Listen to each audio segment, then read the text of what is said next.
বুধবার রাতে কার্যত রণক্ষেত্রের চেহারা ধারণ করে যাদবপুর বিশ্ববিদ্যালয়।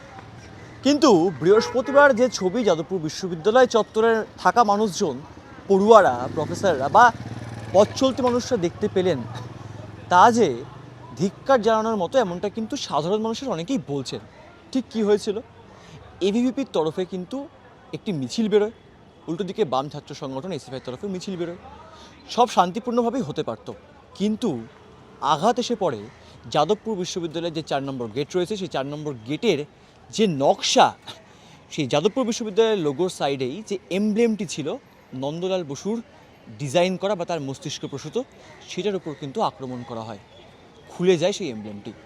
ঠিক কী হয়েছিল এবং এটা গোটা বিশ্বের কাছে ঠিক কী বার্তা পৌঁছে দিল? কারণ যাদবপুর বিশ্ববিদ্যালয়ে উন্নত মানের পড়াশোনার জন্য বরাবরই চর্চায় থাকে, সবটাই জানবো। এই মুহূর্তে আমার সঙ্গে যাদবপুর বিশ্ববিদ্যালয়ে বাংলা ডিপার্টমেন্টের প্রফেসর রয়েছেন রাজস্ব সিনহা। স্যার, আপনাকে স্বাগত এই সময় লাইভে।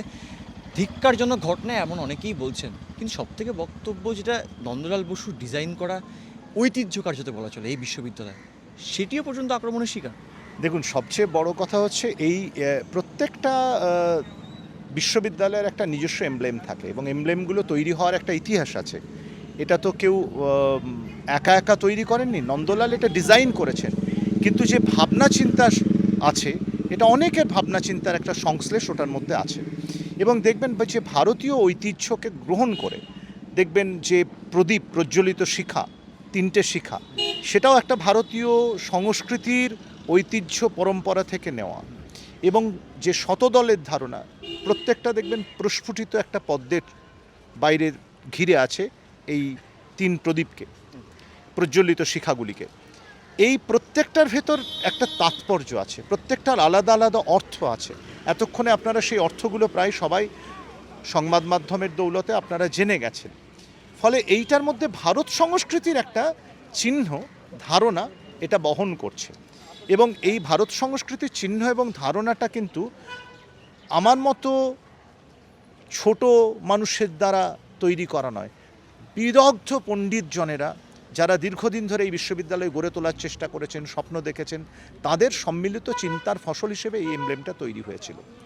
যখন এই এমব্লেমটাকে আমরা কোনোভাবে আঘাত করি, পদানত করি অথবা ভেঙে ফেলি, তখন আসলে আমরা এই যে জাতীয় শিক্ষা পরিষদ এবং যাদবপুর, তার যে গড়ে ওঠার পিছনে যে জাতীয় ঐতিহ্য, আমাদের যে স্বদেশপ্রেম, আমাদের যে ইমোশনস, আবেগ, ভালোবাসা, সেগুলোকে আমরা আসলে পদদলিত করি। এটা শুধু যাদবপুরে যারা পড়েছেন, পড়াচ্ছেন, পড়ছেন তাদের আবেগের বিষয় নয়। এটা ভারতবর্ষের যারা মানুষ, যারা জাতীয়তাবাদে বিশ্বাস করেন, যারা দেশপ্রেমের কথা বলেন, যারা একটা প্রতিষ্ঠান হয়ে ওঠার ইতিহাসকে সম্মান করেন, তাদের সকলের কাছে এটা একটা আঘাত। এবং আমি এটা বিবেচনা করি, মনে করি যে সমাজের যারা সংবেদনশীল মানুষ আছেন, সমাজের যারা প্রশাসক আছেন, সরকার আছেন, তারা নিশ্চয়ই এই ধরনের কাজগুলো, যা আমার দেশের সংস্কৃতি, আমার দেশের যে আদর্শ, তাকে ভুলুণ্ঠিত করছে, সেই কাজগুলো থেকে যাতে না করেন তার জন্য তারা নিশ্চয়ই কোনো পদক্ষেপ গ্রহণ করবেন, এইটুকু আমার প্রত্যাশা, এটুকুই। ক্যামেরা বাপন সবার সঙ্গে সুব্রজিৎ চক্রবর্তী, এই সময় লাইভ, কলকাতা।